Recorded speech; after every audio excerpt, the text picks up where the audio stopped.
to let you give more about you and who you are, since you're kind of new to these people. I think I'm more of the public face, and not that I don't do any work at Olympia, but Melanie is the one really doing the powerlifting down there. So we have a lot of appreciation for Melanie. So with that, I'm gonna let you take it away.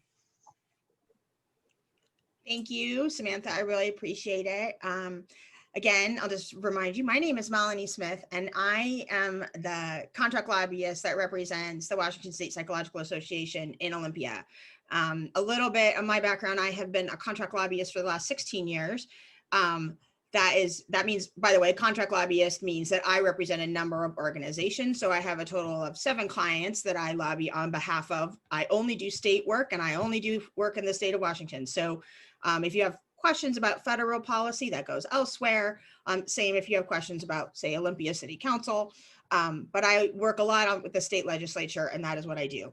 And the state legislative session starts on Monday. So things have been really quite busy this week. I'm going to apologize for the cough drop in my mouth. I'm losing my voice on account of way too many meetings this week. So please bear with my cough drop self. In terms of the structure of this day, we're going to start talking really quickly just about the legislative session in general and a little bit about the priorities for the Washington State Psychological Association. And then we're going to move into the real guts of our training, which is about how to be an effective testifier down in Olympia, or in this case, in this session, how to be an effective testifier on your computer that people from Olympia will see. So really quickly, we'll go through there. And as Samantha mentioned, if you have questions, please do put them in the chat. She's helping me moderate this Q&A and put her so that we can get all of your questions answered, hopefully by the end of the hour. Okay. So this year's Washington State Legislature legislative session will have some key components, the biggest of which is that this will be a virtual session on account of the pandemic, as everyone probably can figure out. So what the virtual session means is that all committee hearings will be done via Zoom. That means that everybody who testifies, everybody who presents, and the legislators themselves will all be participating in this via a Zoom platform and then broadcast on TVW, and you can either watch that on cable or you can watch that at tvw.org. And so all of those committees will be very, very different, both in how they are receiving information and how they're giving us information. So I think that the virtual session will really change a lot about how the legislative session proceeds. Now, most of the session will be virtual, and by most I mean that the committee hearings will be exclusively virtual, and then the floor action will be a combination of legislators on campus and legislators in their offices. And so although they will sometimes be present themselves, like on Monday when they will all gather together at the Capitol for one day to change the rules of the legislature so that they can all do a virtual session, the public will not be allowed at all on campus during the entirety of the 105-day legislative session. So I think that that's really important to know.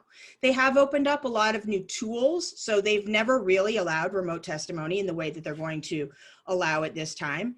They're also going to be allowing for more written testimony options and more commenting on bills on online platforms. And so I think that the legislature has done a really good job of opening up some additional tools to accommodate the public and to have the public input, and we will be utilizing all of these tools for this session. The other thing I think that's unique about this is that there will be a limited legislative capacity, and this is due mostly just because nothing is as efficient in this virtual world as it was when we could all be in one place, right? So it is totally normal in a regular legislative session. Normally about 2,000 to 3,000 bills get introduced. And this year, they will be dramatically reducing both the numbers of bills that can be introduced, the topics that they're prioritizing, but also they will just have constrained ability to pass bills. So normally about 12% of bills pass, so about 375 to 400 bills will pass every legislative session. This year, I don't anticipate that number to be any higher than, say, 150. So my ballpark is that they will pass somewhere between 125 and 150. I should start a betting pool with my colleagues so we can see who gets that number right on the nose, but I don't think that you'll see anything close to the normal volume that can mean. What that really means is that the legislature has taken some steps ahead of the session to prioritize what they think are the most important things for 2021. And that means that they have prioritized 4 buckets of policy that they really want to focus on. Now, I should say, this prioritization process happened in the House. The Senate did not do the same sort of prioritization process, but it's worth remembering that if you go back and you think about your schoolhouse rock and how a bill becomes a law, the same bill has to pass both the House and the Senate. And so even if the Senate passes a lot of bills, if the House uses their prioritization, they may not take up all of the bills that the Senate passes, or the Senate may still be able to pass. So lots of things can change. But in general, these are the 4 issue areas that legislators are looking at. And they are the following. 1, pandemic response. And pandemic response is a pretty broad bucket of bills. It's not just narrowly the things that we need to respond to the health crisis, like vaccinations or public health or the availability of PPE. It also includes things that are a result of the pandemic. So things like the housing crisis, where we have a couple 100,000 families that are in their homes right now only because of the eviction moratorium, and we need to figure out a way to end that eviction moratorium that doesn't result in hundreds of thousands of Washingtonians being homeless. So when you think about pandemic response, that's pretty broad. So that includes things like housing, public health, long-term care, and behavioral health as well, because as we all know, there is actually a double crisis happening. We have a crisis as a result, we have a pandemic, but we also have crises that are a result of a pandemic. And one of the big things of that is behavioral health, as people continue to have isolation and anxiety. The second thing is, the second big bucket are things around economic recovery. And again, economic recovery is a really big bucket. So that's not just things like unemployment, or how do we get people back to work, or how do we help small businesses. It also includes supports like childcare, where if we don't have a robust enough childcare system, we will not have enough childcare workers to watch the kids so that people can go back to work. So think about economic recovery as a pretty broad issue. We have racial equity and equality.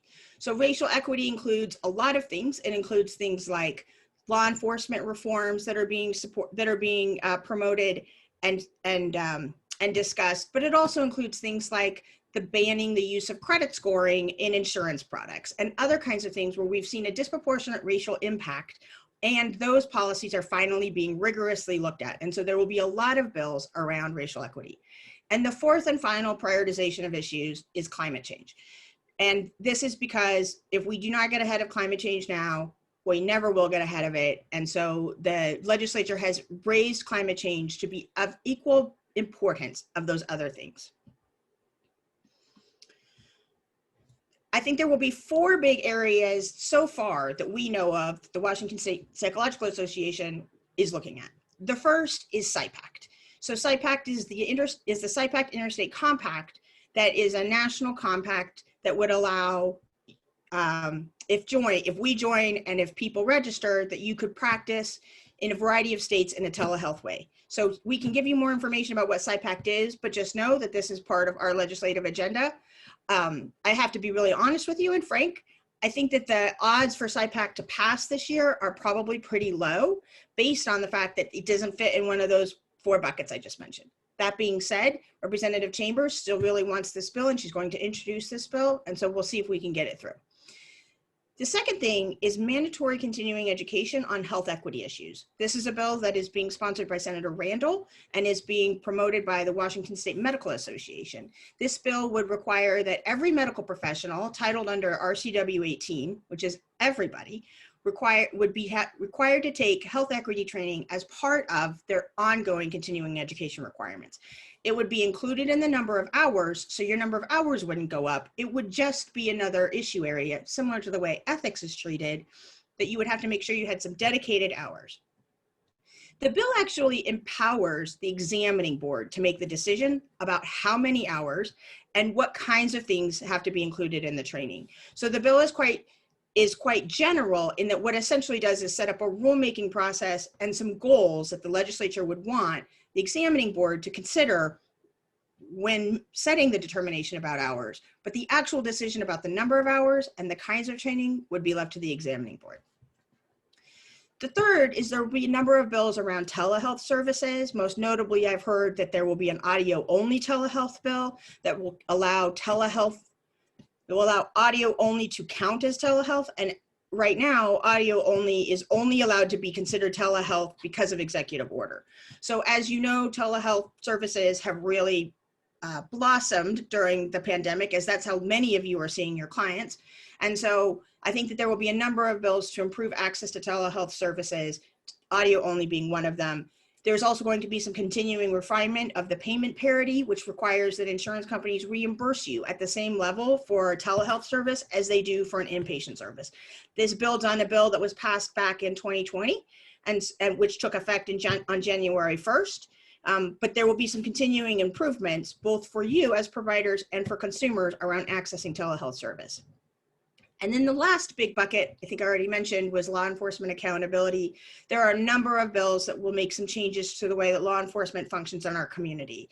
There will be some restrictions on some egregious tactics so that law enforcement has safer interactions with the community. There will also be more oversight, data collection, and a specific state office that is dedicated to both investigating when there has been a use of force and prosecuting if the investigation of the use of force has found it to be in violation of the law.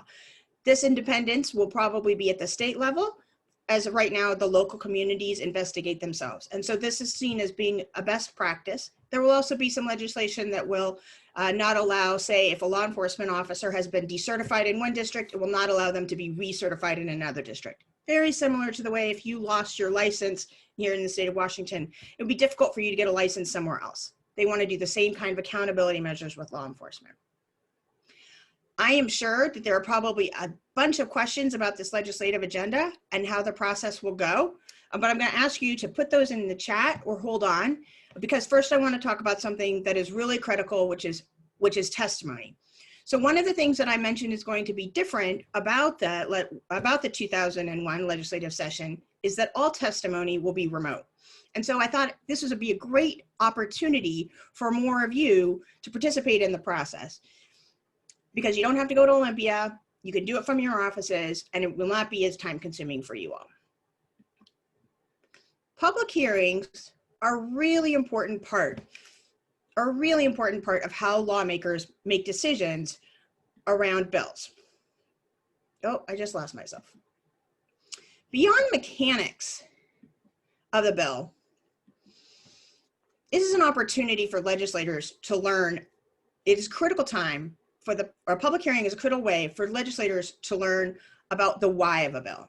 So the first thing that we want to testify is why the bill is needed. What is the problem that this bill is seeking to solve?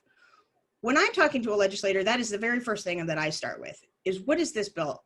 In fact, I would say if you don't have a problem, if your bill doesn't address a problem, then legislators will probably tell you that. They'll say, hey, this looks like a bill in search of a problem. So the very first thing you have to identify with all members is what is the problem that the bill is seeking to solve? And this is one of the things that we can cover in public testimony. The second reason that you testify is to learn from experts in the field. There are 147 members of the Washington State Legislature. None of them are psychologists. There are a couple of social workers. There are a couple of nurses. There are a lot of attorneys, couple of teachers, but there are no psychologists. So that means what they need to do is they need to hear from you, right? There are also lots of other things that I don't think there's an architect. There are a couple of computer programmers, but all of the things that the legislature looks at, they need experts in the field to come in and give them information that they need to know in order for them to make the best decisions. We have empowered them to make decisions on behalf of the 7 million residents of Washington State. And so it's really important that they get all of the information that they need to make the best possible decision at the end. And so one of those things is that they need to learn from experts in the field. And this is a really important service that we do to the legislature so they understand the mechanics of what they're doing. And the third reason why you testify is it's important to understand and hear from impacted individuals and communities.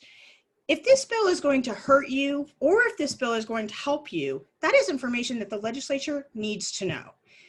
Now, it is always the case that the legislature must make difficult decisions. There are rarely bills where someone is not helped and someone is not hurt.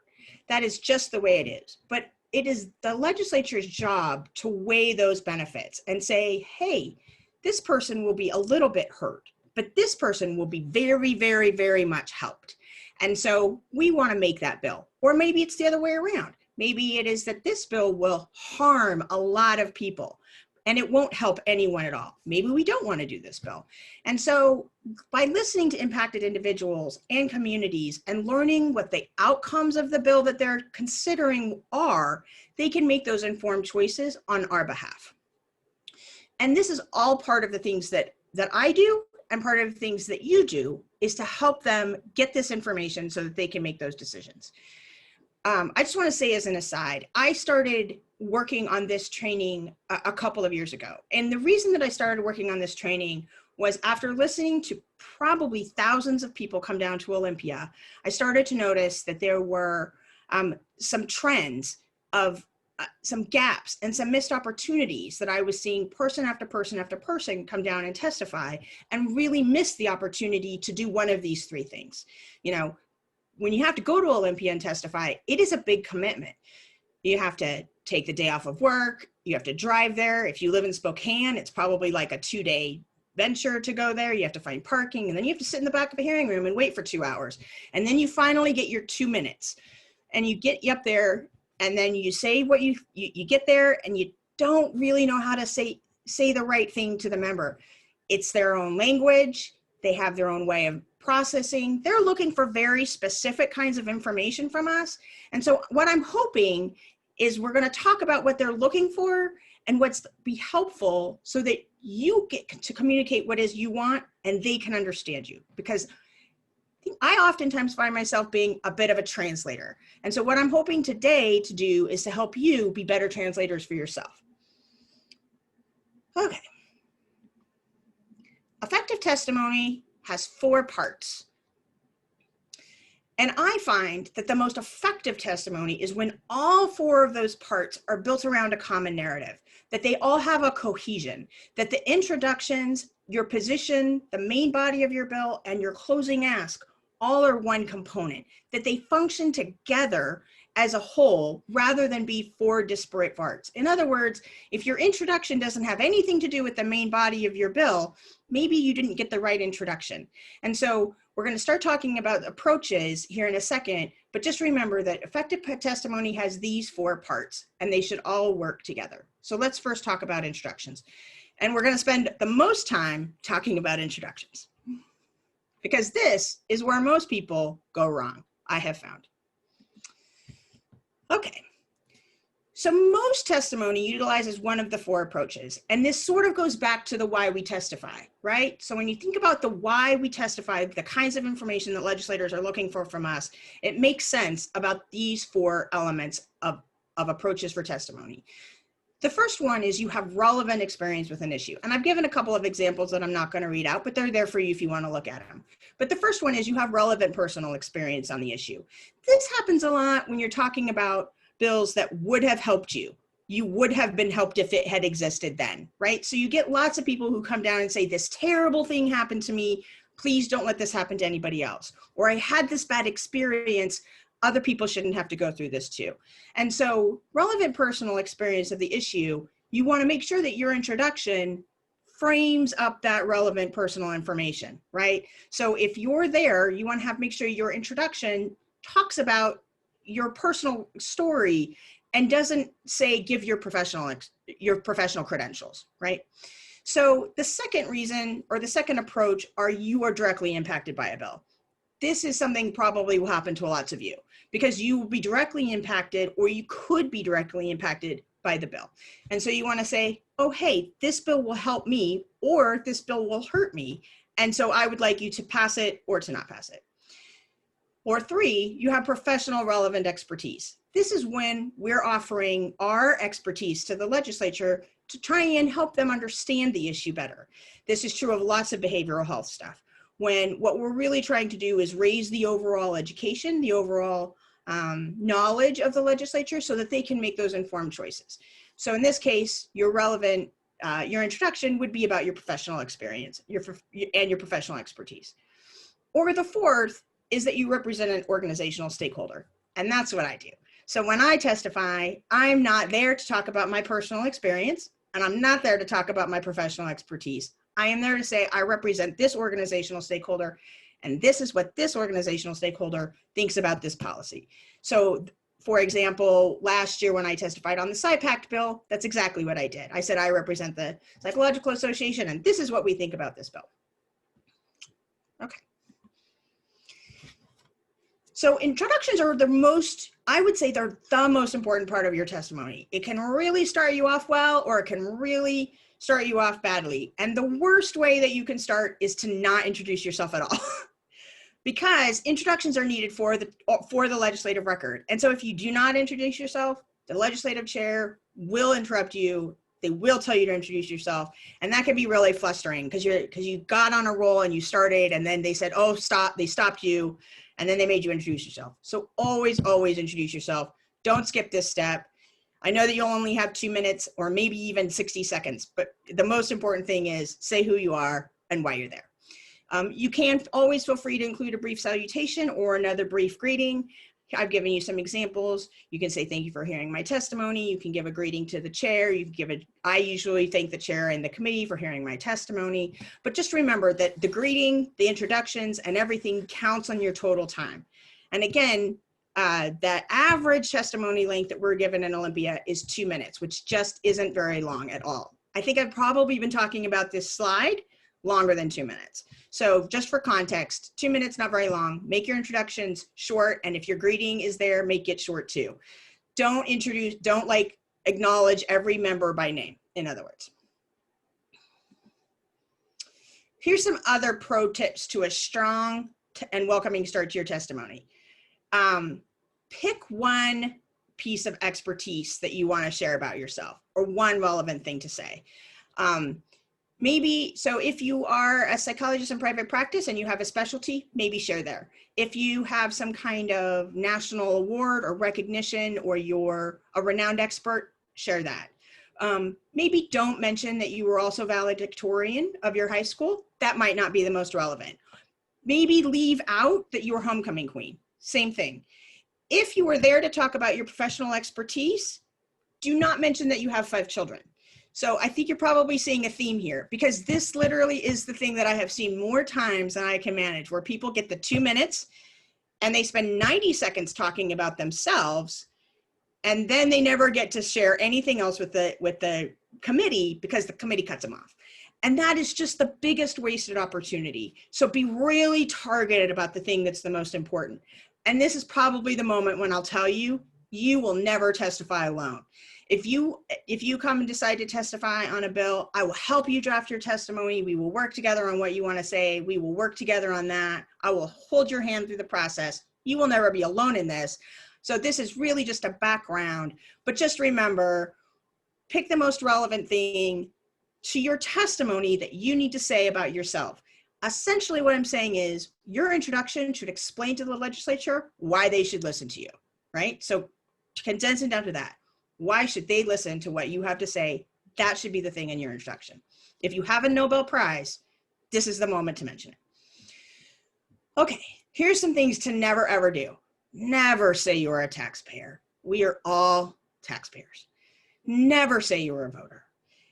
If you feel like it may be that we might want to mention the legislative district you're in, if there's somebody on the committee that we really want to get attention of, we might do that. But never say you're a voter, and never ever say that legislators work for you.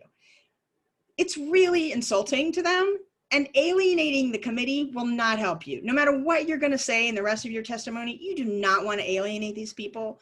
And so you want them to do what you're about to ask them to do, right? You are about to ask them to do something. And so alienating them before you get to the ask is probably not going to help. So never say you're a taxpayer, never say you're a voter, never say they work for you. And this is a really difficult one, if they mispronounce your name, don't correct them, just move right into your testimony. I get it. They mispronounce my name all the time, and I've been testifying for them for years and years and years.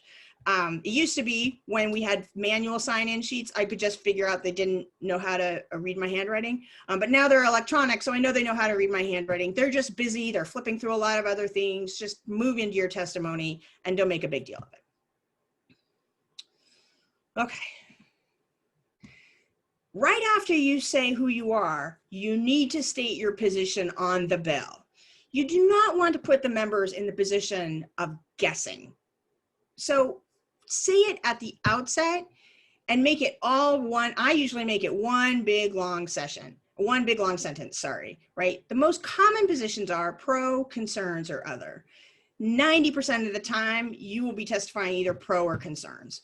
And I would say almost always pro. If it's going to be other, that will be something more nuanced that we will definitely work with together to find that language that works. But here's a couple of examples. Good morning, I'm Melanie Smith, representing Committee for Children, and I'm here in support of House Bill 1234. It just puts it puts some context in place for the rest of what I'm going to say. I always think it's really sad, again, a missed opportunity when I sit in the back of the hearing room and I listen to someone for a couple minutes and I think, are they in favor of this bill?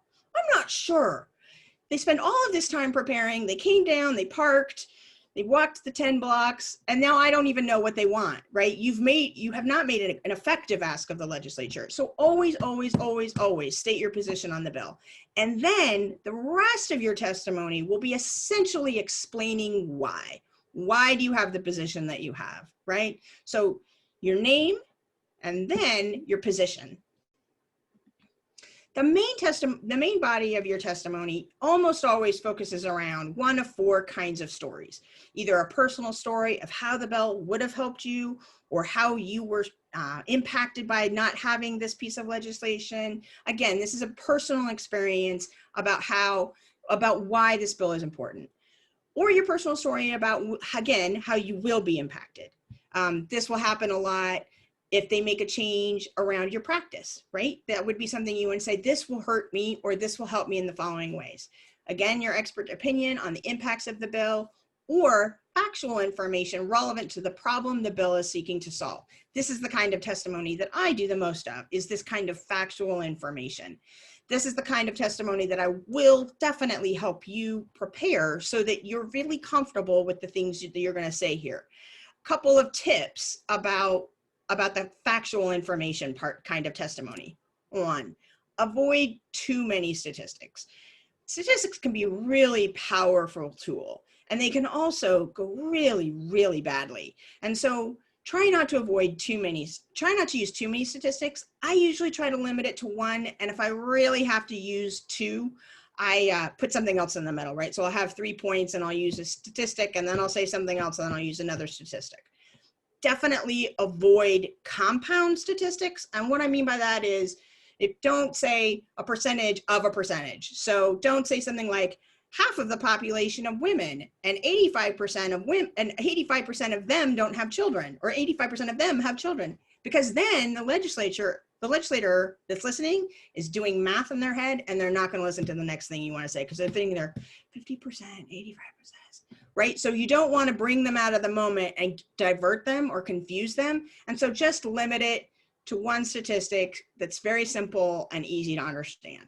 If you need to use a whiteboard like Katie Porter does to demonstrate your math, that's the wrong venue. Try not to include too many points. I usually try to limit mine to my 3 most important points. Sometimes I'll squeeze in a 4th, but very rarely. And the reason for that is that I think if you try and put too much data in there, people won't remember it all and it'll be too much. Pick the handful of things that are the most important things you want to know. An interesting thing about testimony is I always look at it as an opportunity when a legislator still has questions for me. If I say something that piques their interest and they think, oh, that's so interesting, I'd like to know more about that. That is not a bad thing at all. That is an opportunity for me to have a follow-up, longer conversation than 2 minutes.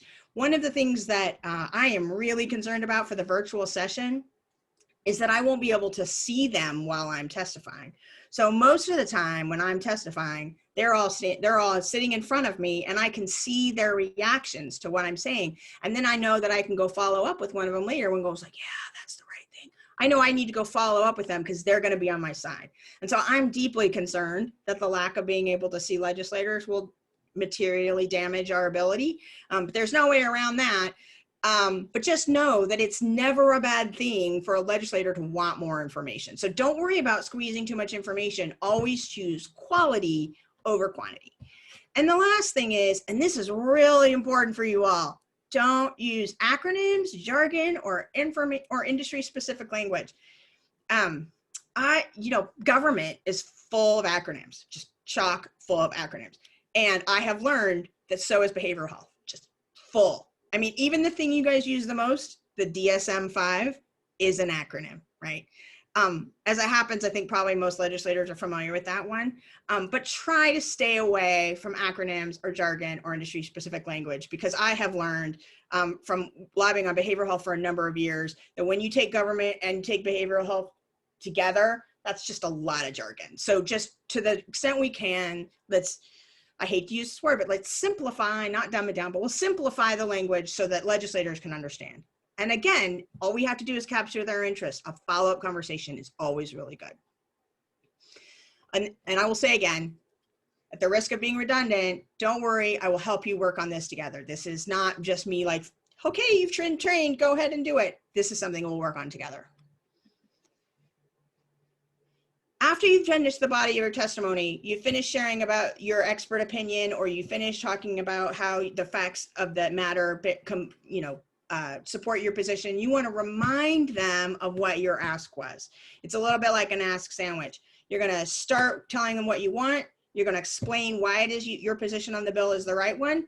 And then you're going to close it with an ask. And that is always, thank you, and please vote for whatever the bill is. House Bill 1234 is my example, right? So you've introduced yourself. You've said, this is my position. This is why this is my position. Please vote for my position.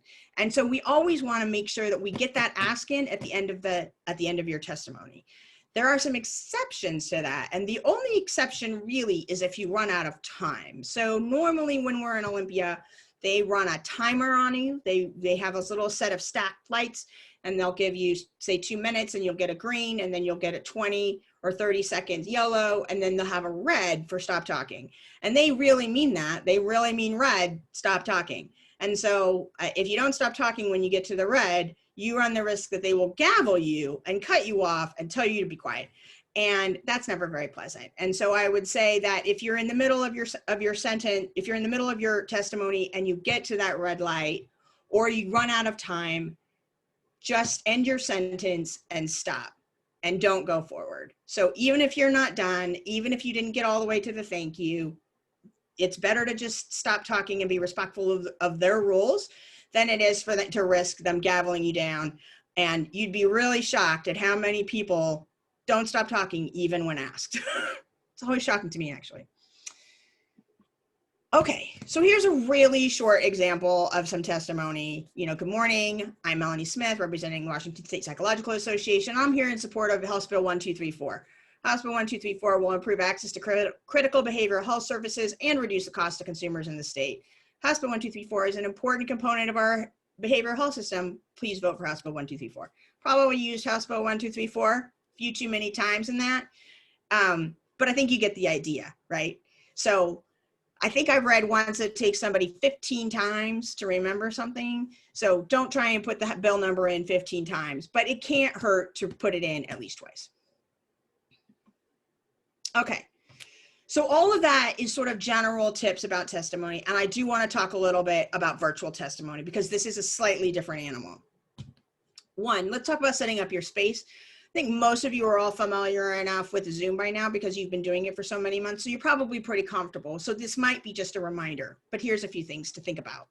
One, when you set up your space, make sure there's enough light on your face. I actually have a big ring light that I stare into all day. So that I'm properly illuminated so that people can see me. So think about making sure there's enough light. Are you in front of a window? Or you don't want all of the light to be behind you so that you're just a big shadow like a hostage video or something. So you want to make sure that you're properly illuminated so that they can see you. The camera should be at eye level, which is about what mine is. I think mine is just a little bit higher than eye level. And that's important because what you don't want to have is the legislator just looking up your nose the whole time. That's probably not the image that you want to present. So just make sure your camera is eye level. Test your microphone ahead, make sure that you can be heard. If you need to have a lavalier mic or an external mic or one of your, little headset, use that. I'm really loud human, so I just use my computer. Make sure that the background behind you is not distracting in any way.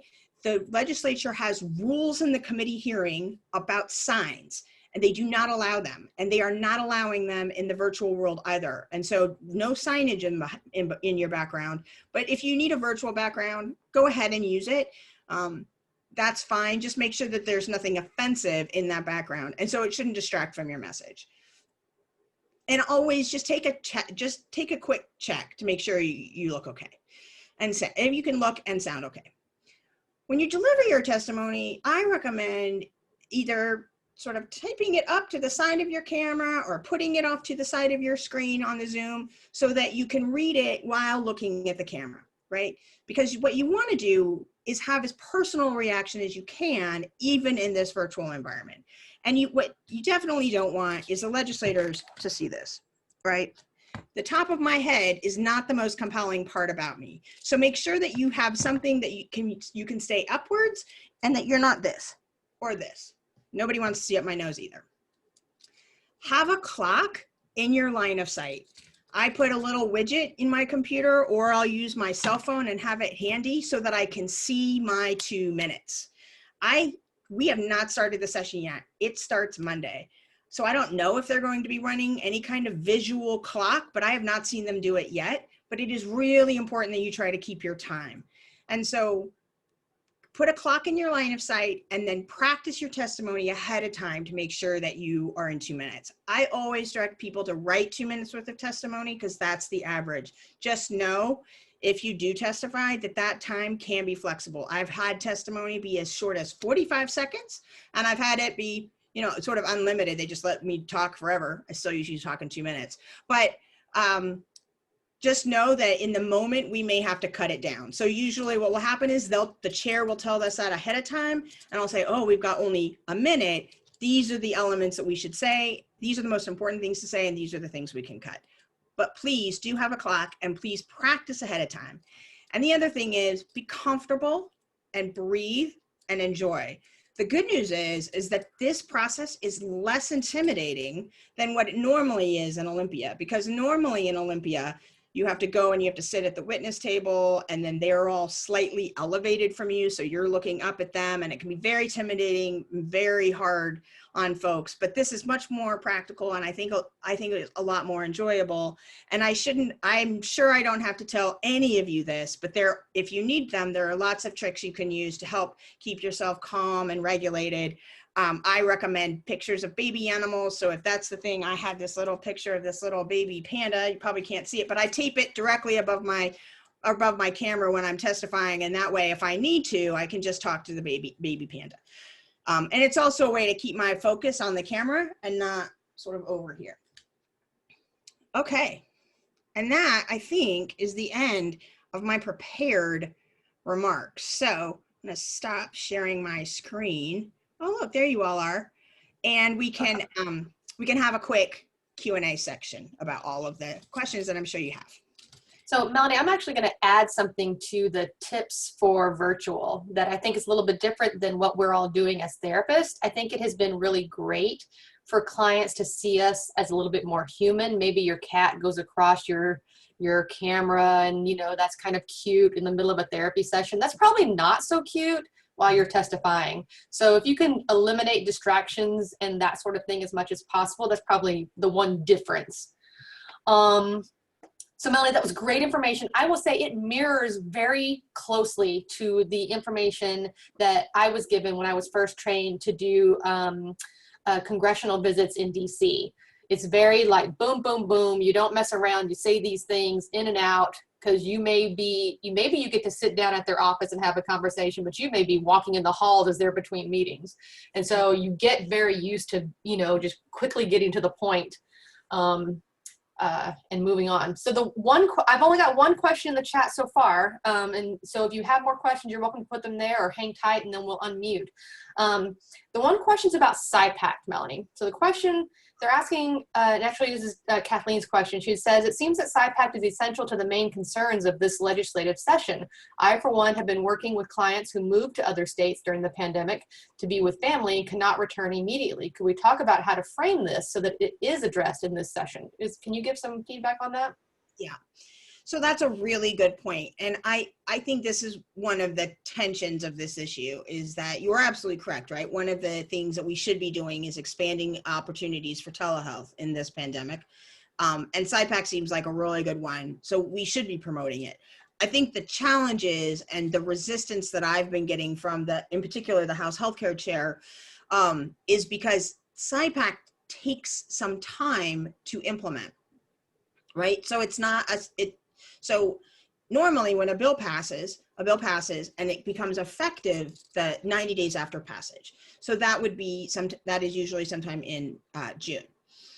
But then there's some additional time that will be needed for the state to actually enter the compact, right? And I can't remember, Samantha, I haven't read the bill lately, but I think there's a year given between the time that the bill to allow for that implementation. And I think that year is the holdup for the House Healthcare Chair, because what she's thinking is, okay, so this bill won't even be effective and useful until well past the pandemic is over. And she would rather devote her very limited resources to things that are immediately impactful. So for example, the audio only telehealth, or some of the payment parity telehealth, or making more resources available for HIPAA compliant platforms for clinicians. And so these are the things that are really top of their mind. And so that is why, even though on the face of it, SIPAC seems like it would be a really obvious solution, because of this longer implementation time, it's just not rising to the level. And she is not entertaining any compacts or any scope things this session. Compacts and scope issues can take a lot of time, and time is the most valuable resource always at the legislature, and that has never been more true. I'm sure all of you know that things that took 5 minutes in the pre-COVID world take an hour now, and that's even more true for the legislature. So again, if they have only the time to pass 125 bills, that she does not think that SIPAC should be in that 125 bills. So I'm really sorry. And it's devastating to have to say, right? There will be lots of unmet needs this session. And unfortunately, it's just the way 2020 and 2021 will be. So I will add that even though Melanie is painting a pretty stark picture for what is going to be able to get through this legislative session, the SLPs have decided to introduce their compact. So we are aware of that, and we are watching, and Melanie's having conversation, and we will see what happens. I mean, if there's an opportunity, then we'll take it, right? But we're just trying not to get everybody's hopes up, that's for sure. Yeah. Casey, I saw your hand up. I've got a couple more questions in the chat. If you want to talk about this particular issue, go ahead. No, I want to talk about two logistics, Melanie. There's a sign-in process that you have to do before you can speak, and there's written testimony that you can submit. How do those things happen now in the virtual world, Yeah, let's do that before we get to the additional questions. That's good. Yeah, so absolutely, right? So in the old days, you could not sign in to hear, and you could not sign in to testify until the day of. Now you can sign in, I think a week ahead is what they're doing. So they're allowing a lot of time for people to sign in to testify. I think you have from a week to like an hour before the committee starts. Although if I were a betting person, I would say that time might shift after we have our first week of experience. We've never done this. No legislature has ever tried to do this way, because and in part technology is what is allowing us to do this. Like, this technology did not even exist 5 years ago, right? And so I think that some of the mechanics will shift over the course of the session. But right now you can sign in on the legislative website to testify. And also currently for written testimony, they're allowing for 1 day after the close of the hearing. And so I think that's one of the more interesting things. So you've always had the ability to send the committee testimony, but this is the first time they've allowed written testimony to be included in the legislative reports. And that's the important part, is because when people look back at the history of a bill, they want to see who testified and who had comments. And the only way to get into those official reports is to show up in person, right? Last year, show up in person and say something publicly. But now you can issue written comments that will be included in the bill report. And that will have a day after. I'm a little bit interested to see how this functions. And we just found this out in the last few days, by the way, this day. that is a little bit different because it gives us a chance to respond, right? So right now, the only way to respond to someone's testimony was to do it right then. And this happened to me all the time. I would be sitting at the back of a hearing room and there'd be a bunch of people testify, and it would just go south. Like a bunch of things would happen. And then I'd have to quickly sign up at the last minute and run up and clarify things for the record, right? Or clean things up or respond to questions that had been asked. And now we'll have this opportunity to do that after the fact, which is pretty exciting. I will say that for both of these tools, these will be tools that we will, that the LAC will discuss how to use and then come up with a strategy about it. So look for direct. LAC is a legislative advocacy committee that we have as part of WSPA, just so people know. Oh, thank you. Yeah. So I work with Casey, Samantha, and Julie, as well as the board chair, Dave Wiesner, and we have a weekly meeting where we will decide which of the tools are the best to use. Do we want to try and submit written testimony? Do we want to try and have someone testify? Or do we want to try and offer comments in a different way? And so as we get through our priorities, these will be tools in our toolbox that we will pull out depending on what's best. I was in a meeting yesterday. And hey, Melanie, I'm sorry, can I interrupt you? We've got about 9 minutes left. I've got 3 more questions. Okay, just really quickly. Yep. One of the meetings that I was in yesterday, Representative Cody was really clear that she did not want to see a lot of people testifying on bills. And she is the chair of the House Healthcare Committee where almost all of your bills go. And so, although I think that this is an opportunity for us, I also don't want to get your hopes up because she is constraining the number of people that will testify on each bill because she's worried about time. So just know that there may be lots of reasons and factors for the use of each tool. Okay, next question. Great. One of the questions, and you may need to take some time with this, but let's try to keep it small.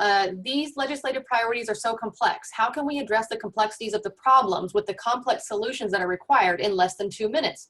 Are there aspects of policy making and consideration that may get us the biggest bang for our buck? Okay.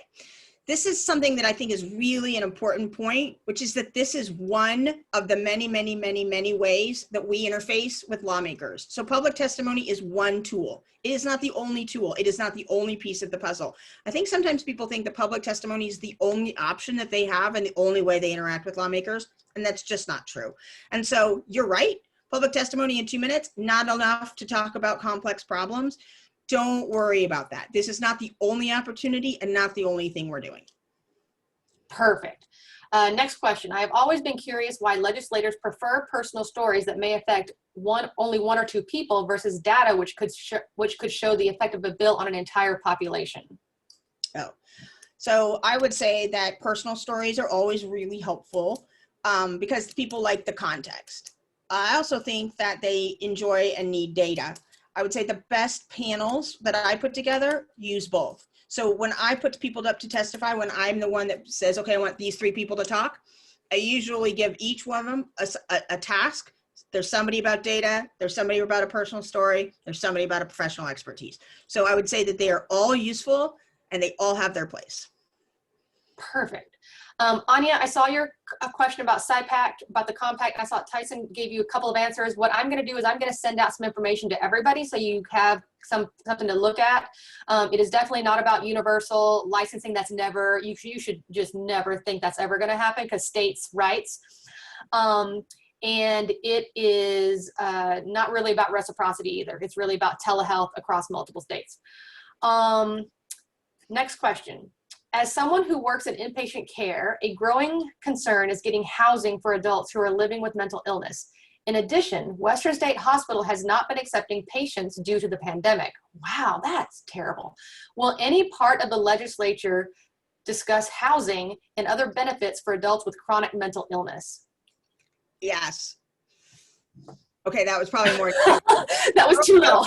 Conversation about housing. So there's a lot of conversation about short-term housing and a lot of conversation about making permanent affordable housing, and permanent supportive housing with the services that go along with it is a big part of that. So I know that there's only a few minutes and I want to get to the rest of the questions. So I don't want to gloss over this, but suffice it to say that housing is always a really big thing for the legislature, and now so more than ever. I think there's a growing recognition and an acknowledgement on the face of our legislature that you cannot get people to recovery permanently and out of that cycle of jail, hospitalization, and homelessness if they're, and get them into solid recovery if they don't have a place to live. This has helped, by the way, that the vice chair of appropriations is Representative Nicole Macri, who's the deputy director of the Downtown Emergency Services. Can't remember what the C stands for, DESC. So she has a deep understanding of the complexity of this issue. And so I think that, suffice it to say, housing will be, as always, top of the list. Along with that, there's money in the governor's budget for 2 additional psychiatric hospitals in King County. And there's some other investments in the capital front that will be happening. I think as you're looking at that whole hospitalization to community services thing, there's a range of housing, including long-term care facilities that oftentimes, have residents with behavioral health needs and complex behavioral health needs. And so there's a variety of tools in this toolbox, all of which are being scrutinized to how we can maximize them. So that's a short answer to a complicated problem. Perfect. Thank you, Melanie. So we do have 5 minutes left. I don't know how many of you need to stop so that you can get ready for the client at 4 o'clock. If that's the case, this might be a good time to bow out. If anybody does have any last minute questions, we do have just 5 minutes left though. And feel free to just unmute yourself and ask a question if you have one. You guys are all experts. I know, going once, going twice. Kristen. Oh, thank you. Could you give us a sample of some of the things you've used psychologists to testify about in the past year or two? Oh, that's a good question. That's a great question. So I've only been your lobbyist for 1 session, and I think, Samantha, you came and testified a couple of times. Maybe you could give a better example of that. Let's see. Let me pull up my little folder, Kristen. Hang on 1 second, because that feels like ages ago now. I can give another example that wasn't a psychologist, but was a clinician. So a couple of years ago, there was a bill that would have changed parental consent for minors to access confidential behavioral health services at the age of 13. There was a bill that would have raised that age to 18. And at that point, I am also the lobbyist for NAMI Washington. So I lobby a lot on consumer stuff. And we found some clinicians to come in and talk about why it was that you would want to leave that age of consent at 13 and access services.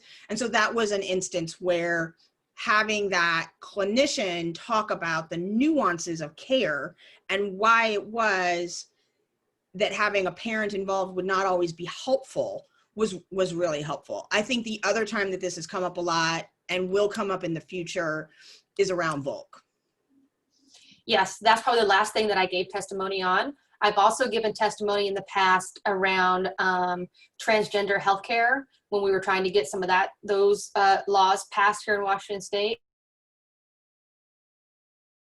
The legislature was interested in seeing if they wanted to create a bachelor's level mental health credential. I think I provided some testimony on behalf of WSPA on that topic. So it really is kind of a variety of topics that you may or may get called in to talk about.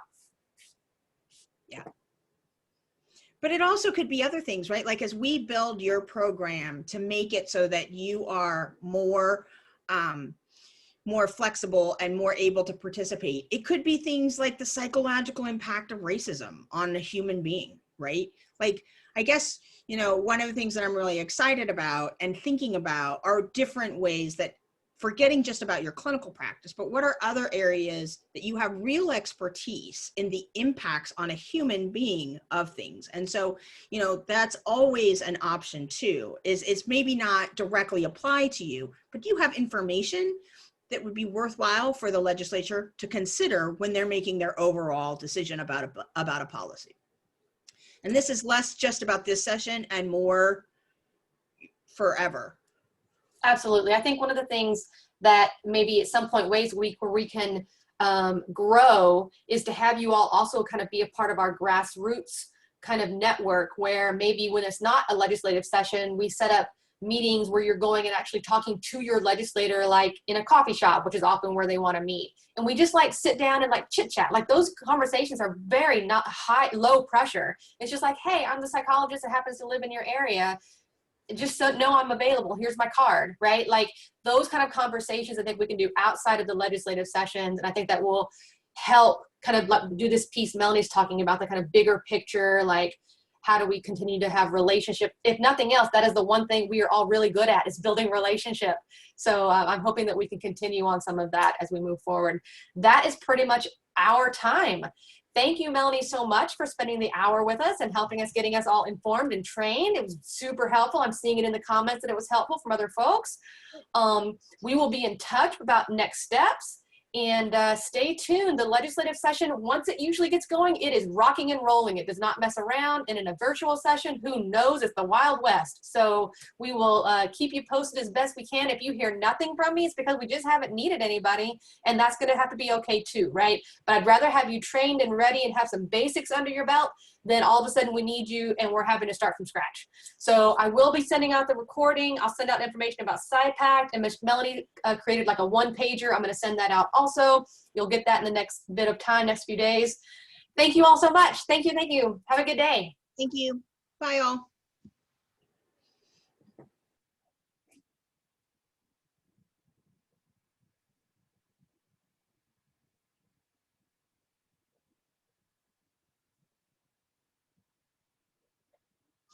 Woohoo! Ah.